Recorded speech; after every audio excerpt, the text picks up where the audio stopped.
ସୁପ୍ରଭାତ ଦର୍ଶକ ବନ୍ଧୁ। ଆଜି ଜାନୁଆରୀ 11 ତାରିଖ ରବିବାର। ଚାଲନ୍ତୁ ନଜର ପକାଇବା ଆଜିର ଦେଶ ବିଦେଶର ପ୍ରମୁଖ ଖବରଗୁଡ଼ିକ ଉପରେ।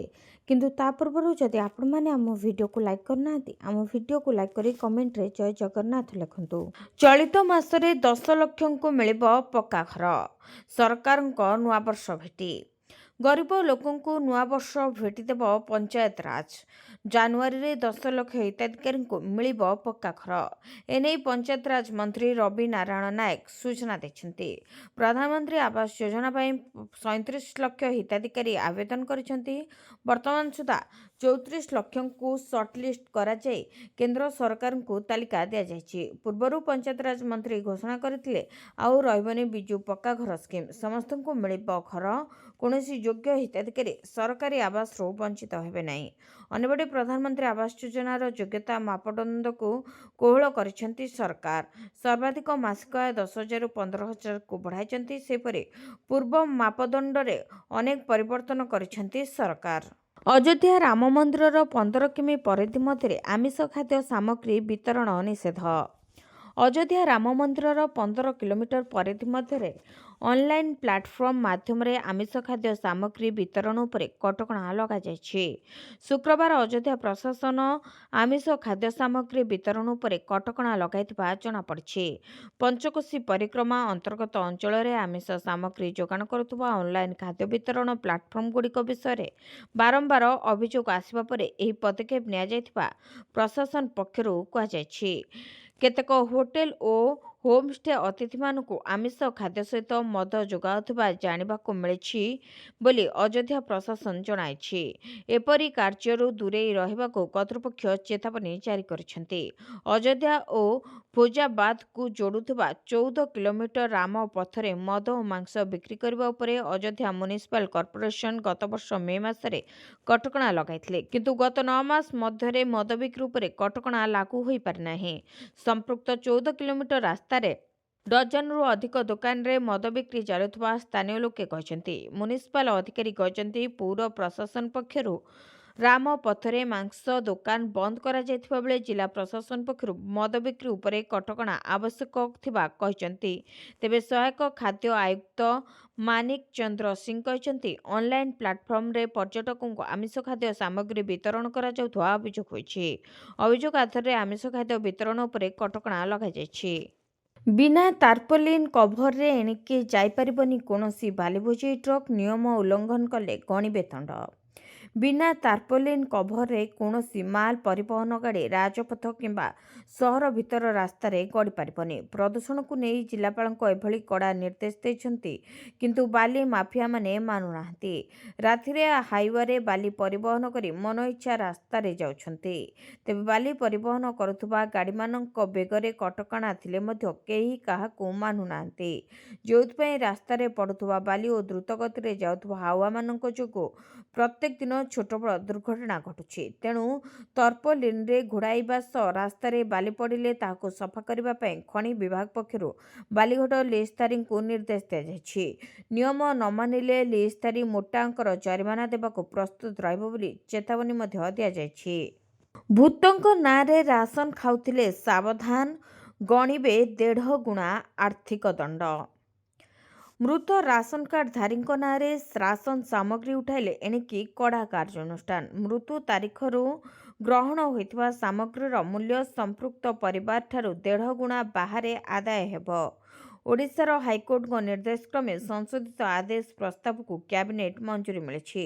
ଲୋକସେବା ଭବନରେ ମୁଖ୍ୟମନ୍ତ୍ରୀ ମୋହନ ଚରଣ ମାଝୀଙ୍କ ଅଧ୍ୟକ୍ଷତାରେ ହୋଇଥିବା ଏହି କ୍ୟାବିନେଟ୍ ବୈଠକରେ 8ଟି ବିଭାଗର 11ଟି ପ୍ରସ୍ତାବ ଉପରେ ଏହି ପ୍ରସ୍ତାବ ମଧ୍ୟ ପାରିତ ହୋଇଛି। ବୈଠକ ପରେ ମୁଖ୍ୟ ଶାସନ ସଚିବ ଅନୁ ଗର୍ଗ କ୍ୟାବିନେଟ୍ ନିଷ୍ପତ୍ତି ସମ୍ପର୍କରେ ସୂଚନା ଦେଇଛନ୍ତି। ସାଧାରଣ ବଣ୍ଟନ ବ୍ୟବସ୍ଥା ନିୟମର ସଂଶୋଧନ କରିବାର ଉଦ୍ଦେଶ୍ୟ ଠକେଇକୁ ରୋକିବା ସହ ଆର୍ସିଏମ୍ଏସ୍ ତଥ୍ୟକୁ ସୁନିଶ୍ଚିତ କରିବା ଓ ସରକାରୀ ସମ୍ପଦକୁ ସୁରକ୍ଷା କରିବା ବୋଲି ସେ କହିଛନ୍ତି। ରାଜ୍ୟ କ୍ୟାବିନେଟ୍ରେ 11ଟି ପ୍ରସ୍ତାବ ଉପରେ ବାଜିଲା ମୋହର। ଜାଣନ୍ତୁ କେଉଁ ପ୍ରକଳ୍ପକୁ ସରକାର ଦେଲେ ଅନୁମୋଦନ। राज्य କ୍ୟାବିନେଟ୍ର ବଡ଼ ନିଷ୍ପତ୍ତି। ମୁଖ୍ୟମନ୍ତ୍ରୀଙ୍କ ଅଧ୍ୟକ୍ଷତାରେ ବସିଥିବା ବୈଠକରେ 8ଟି ବିଭାଗର 11ଟି ପ୍ରସ୍ତାବରେ ବାଜିଛି ମୋହର। କ୍ୟାବିନେଟ୍ ବୈଠକରେ ଅନେକ ଗୁରୁତ୍ୱପୂର୍ଣ୍ଣ ନିଷ୍ପତ୍ତି ନିଆଯାଇଛି। ଶିଳ୍ପ, ଗୃହ, ଦକ୍ଷତା ବିକାଶ ଓ ବୈଷୟିକ ଶିକ୍ଷା, ପର୍ଯ୍ୟଟନ, ପଞ୍ଚାୟତରାଜ ଓ ପାନୀୟ ଜଳ ଏବଂ ରାଜସ୍ୱ ଆଦି ବିଭାଗର ପ୍ରସ୍ତାବ ଅନୁମୋଦନ ଲାଭ କରିଛି। ଖାଦ୍ୟ ଯୋଗାଣ ଏବଂ ଖାଉଟି କଲ୍ୟାଣ ବିଭାଗର 3ଟି ଏବଂ ଜଳସମ୍ପଦ ବିଭାଗର 2ଟି ପ୍ରସ୍ତାବରେ ମୋହର ବାଜିଛି। କ୍ୟାବିନେଟ୍ ନିଷ୍ପତ୍ତି ନେଇ ସୂଚନା ଦେଇଛନ୍ତି ମୁଖ୍ୟ ଶାସନ ସଚିବ ଅନୁ ଗର୍ଗ। ତେବେ ଭୁବନେଶ୍ୱର, ବ୍ରହ୍ମପୁର ଓ ସମ୍ବଲପୁର ନିର୍ମାଣ ହେବ ବିଶ୍ୱ ଦକ୍ଷତା କେନ୍ଦ୍ର। ସମ୍ବଲପୁରରେ କୃଷି କ୍ଷେତ୍ରରେ ଦକ୍ଷ ହେବ। ସିଙ୍ଗାପୁର ଏଜେନ୍ସି ସାଜିବ ନଲେଜ୍ ପାର୍ଟନର। 60,000 ଯୁବକ ଉପକୃତ ହେବେ। ଦିବ୍ୟାଙ୍ଗ, ମହିଳା, SC/STଙ୍କୁ ପ୍ରାଧାନ୍ୟ ଦିଆଯିବ। 5ଟି ସରକାରୀ ITIକୁ ଉତ୍କର୍ଷ ITI ଭାବେ ଉନ୍ନତ କରାଯିବ।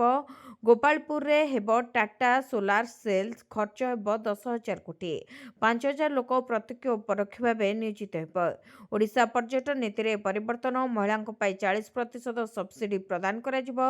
50 ରୁମ୍ ବିଶିଷ୍ଟ ହୋଟେଲ ପରିବର୍ତ୍ତେ 10ଟି ରୁମ୍ ଥିବା ହୋଟେଲକୁ ନିଆଯିବ। EIS ଓଡ଼ିଶାର ଖାଦ୍ୟକୁ ବାହାରେ ପ୍ରମୋଟ କରିବା ପାଇଁ ସ୍ୱତନ୍ତ୍ର ବ୍ୟବସ୍ଥା ରହିବ। ଆଲୋକମାଳାରେ ଝଲସିବ ଶ୍ରୀଗୁଣ୍ଡିଚା ମନ୍ଦିରର 3 ଦ୍ୱାର। ସିଂହଦ୍ୱାରରେ ହେବ ଲାଇଟ୍ ଆଣ୍ଡ ସାଉଣ୍ଡ ଶୋ। ଆଲୋକମାଳାରେ ଝଲସିବ ଶ୍ରୀଗୁଣ୍ଡିଚା ମନ୍ଦିର 3 ଦ୍ୱାର। ସିଂହଦ୍ୱାରରେ ହେବ light and sound show. Shri Gundicha ମନ୍ଦିର ପୁନର୍ବିକାଶ ପାଇଁ ଖର୍ଚ୍ଚ ହେବ 32 କୋଟି ଟଙ୍କା। ମେ ସୁଦ୍ଧା କାମ ସାରିବାକୁ ଲକ୍ଷ୍ୟ ରଖାଯାଇଛି। ଶ୍ରୀଗୁଣ୍ଡିଚା ମନ୍ଦିର ପୁନର୍ବିକାଶ ପାଇଁ ଟେଣ୍ଡର ଆହ୍ୱାନ କରିଛି ଶ୍ରୀମନ୍ଦିର ପ୍ରଶାସନ। ସିଂହଦ୍ୱାର ପାର୍ଶ୍ୱରେ ଲାଇଟ୍ ଆଣ୍ଡ ସାଉଣ୍ଡ ଶୋ ମଧ୍ୟ ହେବ।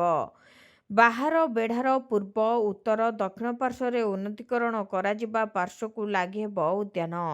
ଏହି କାମ ଆସନ୍ତା ମେ ମାସ ମଧ୍ୟରେ ସାରିବାକୁ ରହିଛି ଲକ୍ଷ୍ୟ।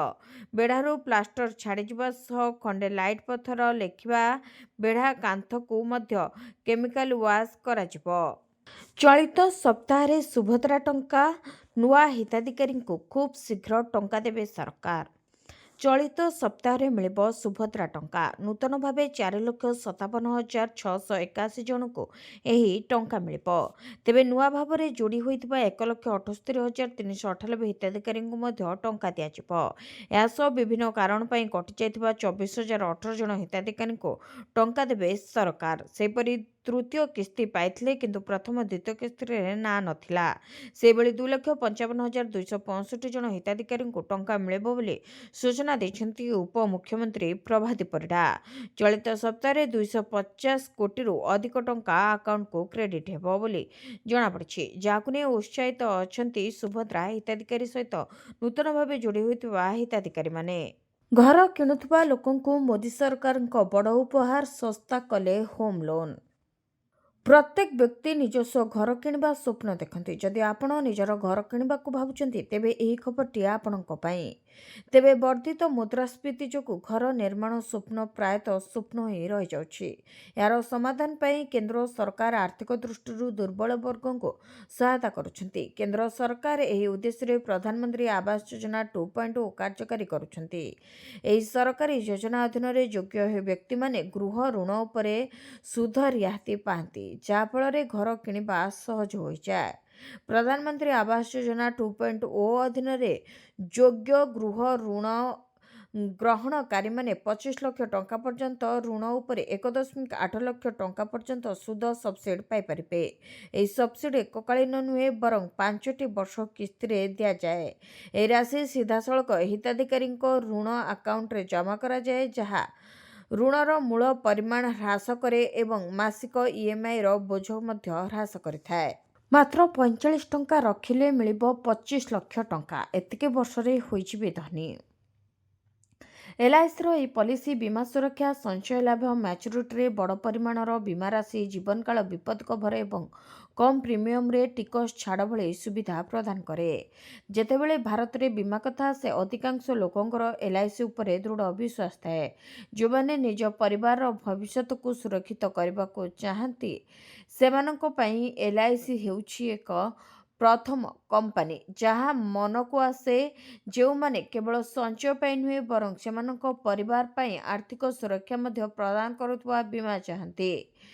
ତେବେ ସେମାନଙ୍କୁ ସଠିକ୍ ସମାଧାନର ଆବଶ୍ୟକତା ରହିଛି। ଏପରି ଲୋକଙ୍କ ଆବଶ୍ୟକତାକୁ ଧ୍ୟାନ ରଖି ଡିଜାଇନ୍ କରାଯାଇଥିବା ପଲିସି ମାଧ୍ୟମରେ LIC ଜୀବନାନନ୍ଦ ଏକ ଲୋକପ୍ରିୟ ପସନ୍ଦ ହୋଇଛି। ଜୀବନାନନ୍ଦ ପଲିସିର ବିଶେଷତ୍ୱ ହେଉଛି ଗୋଟିଏ ପଲିସିରେ ବୀମା ସୁରକ୍ଷା ସହିତ ସଞ୍ଚୟ ଲାଭ ମଧ୍ୟ ପ୍ରଦାନ କରେ।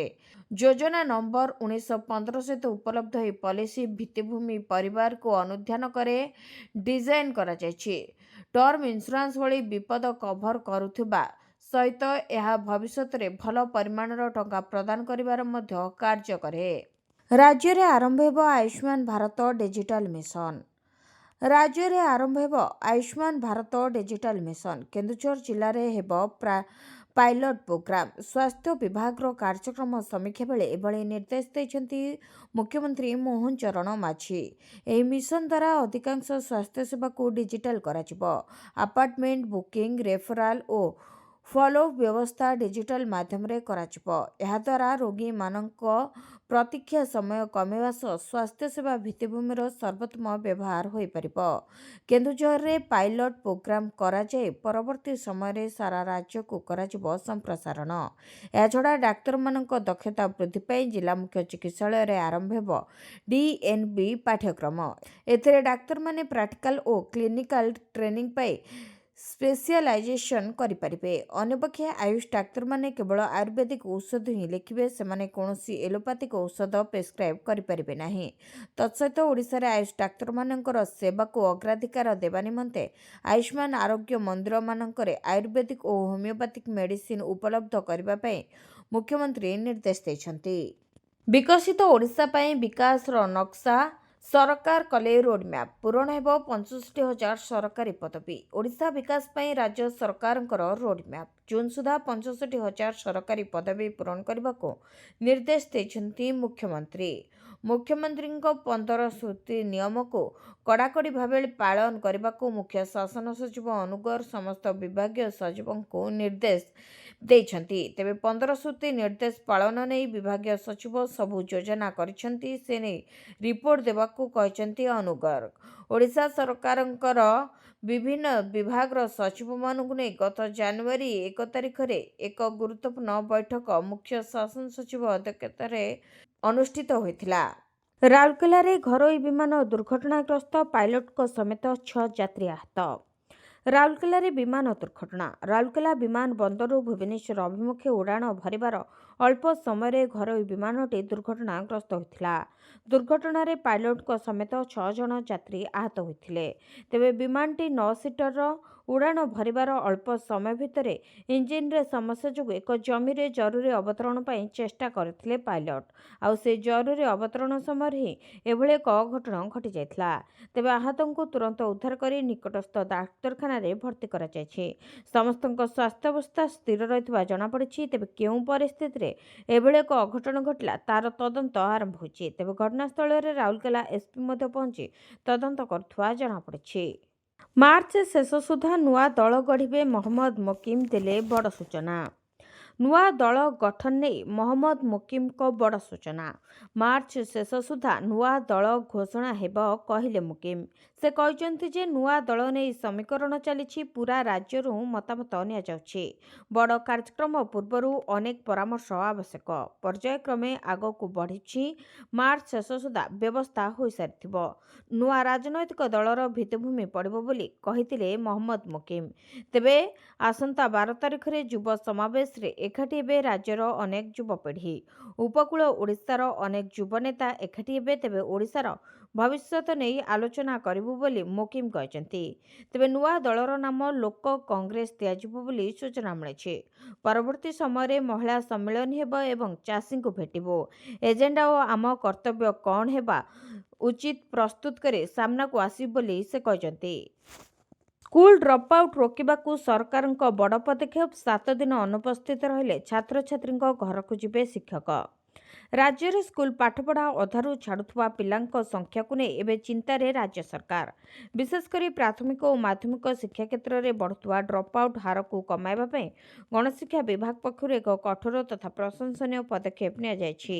ଏଣିକି ପିଲାମାନେ ସ୍କୁଲରୁ ଦୂରେଇ ରହିଲେ ସରକାର ସେମାନଙ୍କୁ ପୁଣି ଶିକ୍ଷାଦାନର ମୂଳ ସ୍ରୋତକୁ ଫେରାଇ ଆଣିବାକୁ ରଣନୀତି ପ୍ରସ୍ତୁତ କରିଛନ୍ତି। ନୂତନ ନିୟମ ଅନୁଯାୟୀ ଯଦି କୌଣସି ଛାତ୍ର ବା ଛାତ୍ରୀ କ୍ରମାଗତ ଭାବରେ 7 ଦିନ ସ୍କୁଲକୁ ଅନୁପସ୍ଥିତ ରୁହନ୍ତି ତେବେ ସ୍କୁଲ କର୍ତ୍ତୃପକ୍ଷ ସେମାନଙ୍କ ଘରକୁ ଯିବେ। ଶିକ୍ଷକ ପିଲାଟିର ଘରେ ପହଞ୍ଚି ତାର ଅନୁପସ୍ଥିତିର ପ୍ରକୃତ କାରଣ ଖୋଜିବେ। ପିଲାଟି କାହିଁକି ସ୍କୁଲ ଆସୁନାହିଁ ସେ ନେଇ ଅଭିଭାବକଙ୍କ ସହ ଆଲୋଚନା କରିବେ ଏବଂ ସେମାନଙ୍କୁ ବୁଝାଇ ପିଲାକୁ ପୁଣି ସ୍କୁଲକୁ ଆଣିବାକୁ ଚେଷ୍ଟା କରିବେ। ସୂଚନାଯୋଗ୍ୟ ଯେ ଗତ କିଛି ମାସ ତଳେ ରାଜ୍ୟରେ ଡ୍ରପ୍ ଆଉଟ୍ ପିଲାଙ୍କ ସଂଖ୍ୟା ବଢ଼ୁଥିବା ନେଇ ଏକ ଚିନ୍ତାଜନକ ରିପୋର୍ଟ ସାମ୍ନାକୁ ଆସିଥିଲା। ଅନେକ ସ୍ଥଳରେ ପିଲାମାନେ ପଢ଼ିବାକୁ ଅନିଚ୍ଛା ପ୍ରକାଶ କରି ପାଠ ଛାଡ଼ୁଥିବା ଏହି ରିପୋର୍ଟରେ ଦର୍ଶାଯାଇଥିଲା। ଚିନ୍ତା ବଢ଼ାଉଛି ପରିବହନ ବିଭାଗ। ଫାସ୍ଟ୍ୟାଗିଂ ପାଇଁ ଆସିଲା ନୂଆ ନିୟମ। ରାତି ପାହିଲେ ଲୋକଙ୍କର ସମାନ ସମସ୍ୟା। କେଉଁଠି ପ୍ରଦୂଷଣ ନିୟନ୍ତ୍ରଣ ଯାଞ୍ଚ କରାଇବେ ତ କେଉଁଠି ପୈଠ କରିବେ ଜରିମାନା। ପ୍ରଥମେ ପ୍ରଦୂଷଣ ନିୟନ୍ତ୍ରଣ ସାର୍ଟିଫିକେଟ୍ ଆଉ ଏବେ ଫାସ୍ଟ୍ୟାଗିଂ ଘଟଣା ଲୋକଙ୍କର ନିଦ ହଜାଇ ଦେଇଛି। ବୀମା ପ୍ରଦୂଷଣ ସାର୍ଟିଫିକେଟ୍ ନଥିଲେ ଫାସ୍ଟ୍ୟାଗ୍ ଆକ୍ଟିଭେଟ୍ ହେବନି। ଏସବୁ ତଥ୍ୟ ନଥିଲେ ଟୋଲଗେଟ୍ରେ ଦେବାକୁ ହେବ ମୋଟା ଅଙ୍କର ଜରିମାନା। ବୀମା ପ୍ରଦୂଷଣ ସାର୍ଟିଫିକେଟ୍ ପୈଠ ବାଧ୍ୟତାମୂଳକ ହୋଇଛି। ଫେବୃଆରୀ 1 ତାରିଖରୁ ଲାଗୁ ହେବ ଏହି ନୂଆ ନିୟମ। ସଡ଼କ ପରିବହନ ଓ ଜାତୀୟ ରାଜପଥ ମନ୍ତ୍ରଣାଳୟ ପକ୍ଷରୁ ନିଷ୍ପତ୍ତି ନିଆଯାଇଛି। ରାତି ପାଇଲେ ଯୋଡ଼ି ହେଉଛି ଏଇଭଳି ଗୋଟିଏ ପରେ ଗୋଟିଏ ନିୟମ। ସବୁ ତଥ୍ୟ ଯୋଗାଡ଼ କରିବାରେ ଲାଗିପଡ଼ିଛନ୍ତି ଗାଡ଼ି ମାଲିକ। ଜରିମାନା ଦେବା ପାଇଁ ବିଭିନ୍ନ କେନ୍ଦ୍ରରେ ଲାଗୁଛି ଭିଡ଼। ଜରିମାନା ଆଦାୟ ପାଇଁ ଭିତ୍ତିଭୂମି ଅଭାବ ଥିବାରୁ ସାଧାରଣ ଜନତା ହେଉଛନ୍ତି ହନ୍ତସନ୍ତ। ଭୁବନେଶ୍ୱର ଟ୍ରାଫିକ୍ ଥାନାରେ ଥିବା ଜରିମାନା ଆଦାୟ କେନ୍ଦ୍ର ବାହାରେ ଦିନସାରା ଜମିଥିଲା ଏଭଳି ଭିଡ଼। 2 ଚକିଆ ଗାଡ଼ିରେ 3 ଜଣ ବସିଥିବା କାରଣରୁ ଜରିମାନା ଚାଲାଣ ଆସିଛି। କିନ୍ତୁ ଚାଲାଣରେ କୌଣସି ଚିତ୍ର ନଥିବାରୁ ଏହାକୁ ସହଜରେ ଗ୍ରହଣ କରିପାରୁନାହାନ୍ତି ଗାଡ଼ି ମାଲିକ। ପ୍ରଦୂଷଣ ନିୟନ୍ତ୍ରଣ ସାର୍ଟିଫିକେଟ୍ ନଥିଲେ ପେଟ୍ରୋଲ ମିଳିବନି। ପ୍ରଥମେ ଏଭଳି କହି ଲୋକଙ୍କୁ ଛାନିଆ କରିଥିଲା ପରିବହନ ବିଭାଗ। ଏହାପରେ ପ୍ରତ୍ୟେକ ଦିନ ଆସୁଛି ନୂଆ ନୂଆ ନିୟମ। ତେବେ ବିଶେଷଜ୍ଞଙ୍କ କହିବା ଅନୁଯାୟୀ ପରିବହନ ବିଭାଗ ମୋଟର ଯାନ ଆଇନକୁ ଦଳିମ କଚି ନିଜ ମନ ମୁତାବକ ନିୟମ ଆଣୁଛି। ଶ୍ରୀମନ୍ଦିରରେ ଦୀର୍ଘଦିନରୁ ଚାଲିଛି ପ୍ରୋଟୋକଲ ଦର୍ଶନ। କିଏ ପାଇବେ ସୁବିଧା? ଜାରି ହୋଇନି କୌଣସି ଏସ୍ଓପି। ଶ୍ରୀମନ୍ଦିରରେ କେମିତି ଶୃଙ୍ଖଳିତ ହେବ ଦର୍ଶନ ସେ ନେଇ ମାନସ ମନ୍ଥନ କରୁଛି ଶ୍ରୀମନ୍ଦିର ପ୍ରଶାସନ। ଏବେ ଧାଡ଼ି ଦର୍ଶନ ପାଇଁ ଏସ୍ଓପି ପ୍ରସ୍ତୁତ ହେଉଥିବା ବେଳେ ପ୍ରୋଟୋକଲ ଦର୍ଶନ ପାଇଁ ବି କରାଯିବ ଏସ୍ଓପି। କେଉଁମାନେ ପାଇବେ ପ୍ରୋଟୋକଲ ଦର୍ଶନ ତାକୁ ନେଇ ଚିହ୍ନଟ ପ୍ରକ୍ରିୟା ଆରମ୍ଭ ହୋଇଛି। ଜଗା ଦର୍ଶନ ପାଇଁ ଯନ୍ତ୍ରଣାରେ ଛଟପଟ ହେଉଛନ୍ତି ଭକ୍ତ। ଭିଡ଼ ଭିତରେ ଘଣ୍ଟା ଘଣ୍ଟା ଫସି ରହିବା ପରେ ମିଳୁନି ଦର୍ଶନ ସୁଯୋଗ। କୌଣସି ବିଶିଷ୍ଟ ବ୍ୟକ୍ତି ଆସିଲେ ମିଳୁଛି ସ୍ୱତନ୍ତ୍ର ଦର୍ଶନ ସୁବିଧା। ପୂର୍ବରୁ ଅନେକ ସମୟରେ କେନ୍ଦ୍ର ଓ ରାଜ୍ୟ ସରକାରଙ୍କର ବରିଷ୍ଠ ଅଧିକାରୀ ନେତା ବିଚାରପତି ପ୍ରମୁଖଙ୍କୁ ମିଳୁଥିଲା ପ୍ରୋଟୋକଲ ଦର୍ଶନ ସୁବିଧା। ଏହାକୁ ଦେଖି ସମସ୍ତ ଅଧିକାରୀ ଏହି ସୁବିଧା ନେବାକୁ ଚାହିଁଲେ। ଯେଉଁମାନେ ଯୋଗ୍ୟ ନୁହନ୍ତି ସେମାନେ ମଧ୍ୟ ଏହି ସୁବିଧା ପାଇଲେ। ଏଣୁ ଏ ପ୍ରୋଟୋକଲ ଦର୍ଶନ ବ୍ୟବସ୍ଥା ଏବେ ସମ୍ପୂର୍ଣ୍ଣ ଗୋଳିଆ ହୋଇଯାଇଛି। ଫଳରେ ଅନେକ ସମୟରେ ଦେଖିବାକୁ ମିଳୁଛି ବିଶୃଙ୍ଖଳା। ତେଣୁ ଏବେ ପ୍ରୋଟୋକଲ ଦର୍ଶନରେ କଟକଣା ଆଣିବା ପାଇଁ ଏକ ଏସ୍ଓପି ପ୍ରସ୍ତୁତ ହେଉଥିବା ମୁଖ୍ୟ ପ୍ରଶାସକ କହିଛନ୍ତି। ବର୍ତ୍ତମାନ ସମୟରେ ଶ୍ରୀମନ୍ଦିରରେ ଏଭଳି ସ୍ଥିତି ହେଉଛି ସାଧାରଣ ଦର୍ଶନ ପାଇଁ ଦର୍ଶକଙ୍କ ଧାଡ଼ି ଯେତିକି ଲମ୍ବା ପ୍ରୋଟୋକଲ ଦର୍ଶନ ପାଇଁ ଧାଡ଼ି ବି ସେତିକି ଲମ୍ବା ହେଉଛି। ଏବେ ଯେଉଁ ଏସ୍ଓପି ପ୍ରସ୍ତୁତ ହେବ ତାହା ସର୍ବସାଧାରଣ କରାଯାଉ। କେଉଁମାନେ ଭିଆଇପି ବା ପ୍ରୋଟୋକଲ ଦର୍ଶନ ପାଇବେ ତାହା ସମସ୍ତେ ଜାଣନ୍ତୁ ବୋଲି କହିଛନ୍ତି ବୁଦ୍ଧିଜୀବୀ। ଜିଲ୍ଲାପାଳ ଓ ଏସ୍ପିଙ୍କ ପରାମର୍ଶ କ୍ରମେ ଏହାକୁ ଚୂଡ଼ାନ୍ତ କରାଯାଉଛି। ଆଗକୁ ଏ ସମସ୍ୟା ହେବ ନା ନାହିଁ ତା ଉପରେ ରହିଛି ସମସ୍ତଙ୍କ ନଜର। 50,000 କାର୍ଡ କ୍ୟାନସଲ ଆଉ ମିଳିବନି ମାଗଣା ରାସନ। ସରକାର ଲୋକଙ୍କୁ ସେମାନଙ୍କ ଆୟ ଆଧାରରେ ବିଭିନ୍ନ ରାସନ କାର୍ଡ ବଣ୍ଟନ କରନ୍ତି। ଲୋକମାନେ କାର୍ଡ ଆଧାରରେ ସବସିଡିଯୁକ୍ତ ରାସନ ପାଆନ୍ତି। ରାସନ କାର୍ଡ ବିନା ଆପଣ ଏହା ସହିତ ଜଡ଼ିତ କୌଣସି ସୁବିଧା ପାଇପାରିବେ ନାହିଁ। ପ୍ରଧାନମନ୍ତ୍ରୀ ଗରିବ କଲ୍ୟାଣ ଅନ୍ନ ଯୋଜନା ଅଧୀନରେ ହିତାଧିକାରୀଙ୍କର ଯାଞ୍ଚ ସମୟରେ ଗତ 5 ବର୍ଷ ମଧ୍ୟରେ ଜମ୍ମୁ ଏବଂ କାଶ୍ମୀରରେ 50,000 ରାସନ କାର୍ଡ ବାତିଲ କରାଯାଇଛି। ସଂସଦରେ ଏକ ପ୍ରଶ୍ନର ଉତ୍ତରରେ କେନ୍ଦ୍ର ସରକାର ଏହି ସୂଚନା ଦେଇଛନ୍ତି। କେନ୍ଦ୍ର ଗ୍ରାହକ ବ୍ୟାପାର ଖାଦ୍ୟ ଏବଂ ସାଧାରଣ ଜନସାଧାରଣ ବଣ୍ଟନ ମନ୍ତ୍ରଣାଳୟ ଦ୍ୱାରା ପ୍ରଦାନ କରାଯାଇଥିବା ସୂଚନା ଅନୁଯାୟୀ 2021ରେ 33,677, 2022ରେ 2,927, 2023ରେ 5,403 ଓ 2025ରେ ଏପର୍ଯ୍ୟନ୍ତ 3,036 ରାସନ କାର୍ଡ ବାତିଲ କରାଯାଇଥିଲା। ଫଳସ୍ୱରୂପ ବାତିଲ ହୋଇଥିବା ରାସନ କାର୍ଡର ମୋଟ ସଂଖ୍ୟା 49,810 ରହିଥିଲା। କେନ୍ଦ୍ରଶାସିତ ଅଞ୍ଚଳ ଲଦାଖରେ ମଧ୍ୟ ଏହିଭଳି ସମସ୍ୟା ଦେଖିବାକୁ ମିଳିଥିଲା। ପ୍ରତି ମାସରେ ଏମାନଙ୍କ ଆକାଉଣ୍ଟକୁ ଆସିବ 3,000 ଟଙ୍କା, ଦେବାକୁ ପଡ଼ିବ ମାତ୍ର 55 ଟଙ୍କା। ଭାରତରେ ଲକ୍ଷ ଲକ୍ଷ ଅସଂଗଠିତ ଶ୍ରମିକଙ୍କ ପାଇଁ ବୃଦ୍ଧାବସ୍ଥାରେ ସବୁଠାରୁ ବଡ଼ ଚିନ୍ତା ହେଉଛି ଆର୍ଥିକ ସୁରକ୍ଷା। ନିୟମିତ ଆୟ ଏବଂ ସାମାଜିକ ସୁରକ୍ଷାର ଅଭାବ ଯୋଗୁଁ ଏହି ଚିନ୍ତା ସେମାନଙ୍କୁ ବେଶ୍ ବିପଦରେ ପକାଇଥାଏ। ତେବେ ବୃଦ୍ଧାବସ୍ଥାରେ ସବୁଠାରୁ ବଡ଼ ଚିନ୍ତା ହେଉଛି ଆର୍ଥିକ ସୁରକ୍ଷା। ନିୟମିତ ଆୟ ଏବଂ ସାମାଜିକ ସୁରକ୍ଷାର ଅଭାବ ପ୍ରାୟତଃ ବୃଦ୍ଧାବସ୍ଥାକୁ କଷ୍ଟକର କରିଦେଇଥାଏ। ଏହି ସମସ୍ୟାକୁ ଧ୍ୟାନରେ ରଖି କେନ୍ଦ୍ର ସରକାର ପ୍ରଧାନମନ୍ତ୍ରୀ ଶ୍ରମ ଯୋଗୀ ମାନଧନ ଯୋଜନା ଆରମ୍ଭ କରିଛନ୍ତି, ଯାହାର ଲକ୍ଷ୍ୟ ଅସଂଗଠିତ କ୍ଷେତ୍ରରେ ଶ୍ରମିକଙ୍କୁ ଏକ ନିର୍ଦ୍ଦିଷ୍ଟ ମାସିକ ପେନ୍ସନ୍ ପ୍ରଦାନ କରିବା। ତେବେ ପ୍ରଧାନମନ୍ତ୍ରୀ ଶ୍ରମ ଯୋଗୀ ମାନଧନ ଯୋଜନାର ମୁଖ୍ୟ ଉଦ୍ଦେଶ୍ୟ ହେଉଛି 60 ବର୍ଷ ବୟସ ପରେ ଅସଂଗଠିତ କ୍ଷେତ୍ରର ଶ୍ରମିକମାନଙ୍କୁ ପ୍ରତି ମାସରେ 3,000 ଟଙ୍କାର ପେନ୍ସନ୍ ସୁନିଶ୍ଚିତ କରିବା। ଏହି ଯୋଜନା ସେମାନଙ୍କ ପ୍ରତି ପ୍ରସ୍ତୁତ କରାଯାଇଛି ଯେଉଁମାନେ କମ୍ ଆୟରେ ବଞ୍ଚନ୍ତି ଏବଂ ଭବିଷ୍ୟତ ପାଇଁ ଯଥେଷ୍ଟ ସଞ୍ଚୟ କରିପାରନ୍ତି ନାହିଁ। ନିୟମିତ ଭାବରେ ଅଳ୍ପ ପରିମାଣର ଟଙ୍କା ଜମା କରି ଶ୍ରମିକମାନେ ସେମାନଙ୍କର ବାର୍ଦ୍ଧକ୍ୟକୁ ଆର୍ଥିକ ଭାବେ ସୁରକ୍ଷିତ କରିପାରିବେ। ତେବେ 18ରୁ 40 ବର୍ଷ ବୟସର ଅସଂଗଠିତ ଶ୍ରମିକମାନେ ଏହି ଯୋଜନାରେ ସାମିଲ ହୋଇପାରିବେ। ଯୋଗ୍ୟତା ପାଇଁ ମାସିକ 15,000 କିମ୍ବା ତାଠାରୁ କମ୍ ଆୟ ଆବଶ୍ୟକ। ଏହି ଯୋଜନାରେ ରାସ୍ତା ବିକ୍ରେତା, ରିକ୍ସା ଚାଳକ, ଲୁଗାବାଲା, ନିର୍ମାଣ ଶ୍ରମିକ, ଦୈନିକ ମଜୁରିଆ ଶ୍ରମିକ, କୃଷି ଶ୍ରମିକ, ଘରୋଇ ଶ୍ରମିକ, ବୁଣାକାର, କାରିଗର, ମତ୍ସ୍ୟଜୀବୀ ଏବଂ ଚମଡ଼ା ଶିଳ୍ପରେ କାର୍ଯ୍ୟରତ ଶ୍ରମିକଙ୍କ ଭଳି ଲୋକଙ୍କୁ ଅନ୍ତର୍ଭୁକ୍ତ କରାଯାଇଛି। ତେବେ କର୍ମଚାରୀ ଭବିଷ୍ୟନିଧି ପାଣ୍ଠି, କର୍ମଚାରୀ, ରାଜ୍ୟ ବୀମା ନିଗମ କିମ୍ବା ଜାତୀୟ ପେନ୍ସନ୍ ଯୋଜନା ଅଧୀନରେ ପୂର୍ବରୁ ଅନ୍ତର୍ଭୁକ୍ତ ବ୍ୟକ୍ତିମାନେ ଏହି ଯୋଜନାର ଲାଭ ଉଠାଇ ପାରିବେ ନାହିଁ। ଏହା ସହିତ ଆୟକର ଦାତା କିମ୍ବା ଅନ୍ୟ କୌଣସି ସରକାରୀ ପେନ୍ସନ୍ ଯୋଜନାରୁ ପୂର୍ବରୁ ଲାଭ ପାଉଥିବା ବ୍ୟକ୍ତିମାନେ ମଧ୍ୟ ଏହି ଯୋଜନାର ଲାଭ ଉଠାଇ ପାରିବେ ନାହିଁ ବୋଲି ଜଣାପଡ଼ିଛି। ବାଂଲାଦେଶକୁ ଆଇସିସିର ବଡ଼ ଝଟକା। ଭାରତରୁ ଟି-20 ବିଶ୍ୱକପ୍ ମ୍ୟାଚ୍ ସ୍ଥାନାନ୍ତର କରିବାକୁ ବାଂଲାଦେଶ କ୍ରିକେଟ୍ ବୋର୍ଡର ଅନୁରୋଧକୁ ଅନ୍ତର୍ଜାତୀୟ କ୍ରିକେଟ୍ ପରିଷଦ ପ୍ରତ୍ୟାଖ୍ୟାନ କରିଛି। ଉଭୟ ବାଂଲାଦେଶ କ୍ରିକେଟ୍ ବୋର୍ଡ ଏବଂ ଆଇସିସି ମଧ୍ୟରେ ଏକ ଭର୍ଚୁଆଲ ବୈଠକ ହୋଇଥିଲା। ଆଇସିସି ସ୍ପଷ୍ଟ କରିଛି ଯେ ବାଂଲାଦେଶକୁ ଟୁର୍ଣ୍ଣାମେଣ୍ଟ ପାଇଁ ଭାରତ ଯାତ୍ରା କରିବାକୁ ପଡ଼ିବ, ନଚେତ୍ ପଏଣ୍ଟ ହରାଇବାର ବିପଦ ରହିବ। ଆଇସିସି ବାଂଲାଦେଶ କ୍ରିକେଟ୍ ବୋର୍ଡକୁ ଜଣାଇଛି ଯେ ବାଂଲାଦେଶର ଚିନ୍ତା ସତ୍ତ୍ୱେ ସୂଚୀ ଏବଂ ସ୍ଥାନ ଅପରିବର୍ତ୍ତିତ ରହିବ। ସୁରକ୍ଷା କାରଣରୁ ବାଂଲାଦେଶ ଭାରତରେ ନ ଖେଳି ଶ୍ରୀଲଙ୍କାରେ ମ୍ୟାଚ୍ ଖେଳିବାକୁ ଆଇସିସି ନିକଟରେ ଅଭିଯୋଗ କରିଥିଲା। ବିଶ୍ୱକପ୍ ଗ୍ରୁପ୍ ସିରେ ସ୍ଥାନ ପାଇଛି ବାଂଲାଦେଶ। ତେବେ କ୍ରିକେଟ୍ ସଂସ୍ଥା ଆଇସିସି ବାଂଲାଦେଶର ଅନୁରୋଧକୁ ପ୍ରତ୍ୟାଖ୍ୟାନ କରିଛି। ବାଂଲାଦେଶ ଆଇସିସିକୁ ଭାରତରୁ ଟି-20 ବିଶ୍ୱକପ୍ ମ୍ୟାଚ୍ ସ୍ଥାନାନ୍ତର କରିବାକୁ ଅନୁରୋଧ କରିଥିଲା। ଏହା କହିଥିଲା ଯେ ଏହା ଟୁର୍ଣ୍ଣାମେଣ୍ଟ ଖେଳିବା ପାଇଁ ଭାରତ ଗସ୍ତ କରିବ ନାହିଁ। ତଥାପି ରିପୋର୍ଟ ଅନୁସାରେ ଏହା ଦେଖାଯାଉଛି ଯେ ବାଂଲାଦେଶକୁ ଭାରତରେ ଏହାର ଟି-20 ବିଶ୍ୱକପ୍ ମ୍ୟାଚ୍ ଖେଳିବାକୁ ପଡ଼ିବ। ଫେବୃଆରୀରେ ଚାଷୀଙ୍କ ଖାତାକୁ ଆସିବ 2,000 ଟଙ୍କା। ଜାଣନ୍ତୁ ସମ୍ପୂର୍ଣ୍ଣ ଡିଟେଲ୍ସ। ପିଏମ୍ କିଷାନର 21ତମ କିସ୍ତି ଟଙ୍କା ନଭେମ୍ବରରେ ଚାଷୀଙ୍କ ଖାତାକୁ ଆସିସାରିଥିବା ବେଳେ ଏବେ 22ତମ କିସ୍ତି ଟଙ୍କାକୁ ନେଇ ଚର୍ଚ୍ଚା ଜୋର ଧରିଛି। ତେବେ ପିଏମ୍ କିଷାନର 22ତମ କିସ୍ତିକୁ ଚାତକ ଭଳି ଅନାଇ ରହିଛନ୍ତି ଲକ୍ଷ ଲକ୍ଷ ଚାଷୀ ଭାଇ ଓ ଭଉଣୀମାନେ। ତେବେ ଏହାରି ମଧ୍ୟରେ ଜାତୀୟ ଗଣମାଧ୍ୟମର ରିପୋର୍ଟ ଅନୁସାରେ ପିଏମ୍ କିଷାନର 22ତମ କିସ୍ତି ଟଙ୍କା ଫେବୃଆରୀ ମାସରେ ଚାଷୀଙ୍କ ଖାତାକୁ ଆସିପାରେ। ଅର୍ଥାତ୍ ସରକାର ଚାଷୀଙ୍କୁ 2,000 ଟଙ୍କା ସେମାନଙ୍କ ଆକାଉଣ୍ଟକୁ ପଠାଇ ପାରନ୍ତି। କିନ୍ତୁ ଏନେଇ ଏପର୍ଯ୍ୟନ୍ତ ସରକାରଙ୍କ ପକ୍ଷରୁ କୌଣସି ବିଜ୍ଞପ୍ତି ପ୍ରକାଶ ପାଇନାହିଁ କିମ୍ବା ତାରିଖ ଘୋଷଣା କରାଯାଇନାହିଁ। ତେବେ କେନ୍ଦ୍ର ସରକାର ଚାଷୀମାନଙ୍କୁ ଆର୍ଥିକ ସ୍ତରରେ ସୁଦୃଢ଼ କରିବା ପାଇଁ ବର୍ଷକୁ 6,000 ଟଙ୍କା ଚାଷୀଙ୍କ ଖାତାକୁ ପଠାଇଥାନ୍ତି।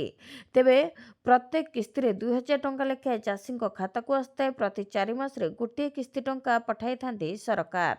ଭତ୍ତା ଟଙ୍କା ବଢ଼ାଇଲେ ସରକାର, ଏତିକି ଟଙ୍କାକୁ ହେଲା ବୃଦ୍ଧି। ଓଡ଼ିଶାରେ ଭତ୍ତା ଟଙ୍କାକୁ ନେଇ ଆସିଲା ବଡ଼ ଖବର। ରାଜ୍ୟର ଭତ୍ତା ହିତାଧିକାରୀମାନଙ୍କର ଟଙ୍କା ବୃଦ୍ଧି କଲେ ସରକାର। ତେବେ 3,500 ଟଙ୍କା ଅର୍ଥାତ୍ 3,500 ଟଙ୍କା ବୃଦ୍ଧି କରିଛନ୍ତି ସରକାର। ରାଜ୍ୟ ସରକାରଙ୍କ ଘୋଷଣା ଅନୁଯାୟୀ ଜାନୁଆରୀ 10 ତାରିଖରୁ ଭତ୍ତା ରାଶି 3,500 ଟଙ୍କା ବୃଦ୍ଧି କରାଯାଉଛି। ଏହି ଭତ୍ତା ବୃଦ୍ଧି ଉପରେ ବୃଦ୍ଧା, ବିଧବା, ଦିବ୍ୟାଙ୍ଗ ଏବଂ ଅନ୍ୟାନ୍ୟ ଭତ୍ତା ହିତାଧିକାରୀମାନେ ପୂର୍ବ ଅପେକ୍ଷା ଅଧିକ ଉପକୃତ ହେବେ ଏବଂ ସହାୟତା ରାଶି ମଧ୍ୟ ପାଇବେ। ସରକାର କହିଛନ୍ତି ଦେଶରେ ବଢ଼ୁଥିବା ସମସ୍ତ ସାମଗ୍ରୀର ମହଙ୍ଗାକୁ ଲକ୍ଷ୍ୟରେ ରଖି ହିତାଧିକାରୀଙ୍କ ଜୀବନଯାପନକୁ ସହଜ ଏବଂ ସରଳ କରିବା ପାଇଁ ଏହି ନିଷ୍ପତ୍ତି ନିଆଯାଇଛି। ବୃଦ୍ଧି ପାଇଥିବା ଟଙ୍କା ଡେବିଟ୍ ମାଧ୍ୟମରେ ସମସ୍ତ ହିତାଧିକାରୀଙ୍କ ଆକାଉଣ୍ଟକୁ ଯିବ ବୋଲି ସରକାର ଘୋଷଣା କରିଛନ୍ତି। ଭିଡ଼ିଓଟିକୁ ଶେଷ ଯାଏଁ ଦେଖିଥିବାରୁ ଆପଣଙ୍କୁ ଧନ୍ୟବାଦ। ଯଦି ଆପଣମାନେ ଏପର୍ଯ୍ୟନ୍ତ ଆମ ଭିଡ଼ିଓକୁ ଲାଇକ୍ କରିନାହାନ୍ତି, ଆମ ଭିଡ଼ିଓକୁ ଲାଇକ୍ କରି କମେଣ୍ଟରେ ଜୟ ଜଗନ୍ନାଥ ଲେଖନ୍ତୁ। ଏଥିସହିତ ଆମ ଚ୍ୟାନେଲକୁ ସବସ୍କ୍ରାଇବ୍ କରି ପାଖରେ ଥିବା ବେଲ୍ ଆଇକନ୍କୁ ପ୍ରେସ୍ କରନ୍ତୁ।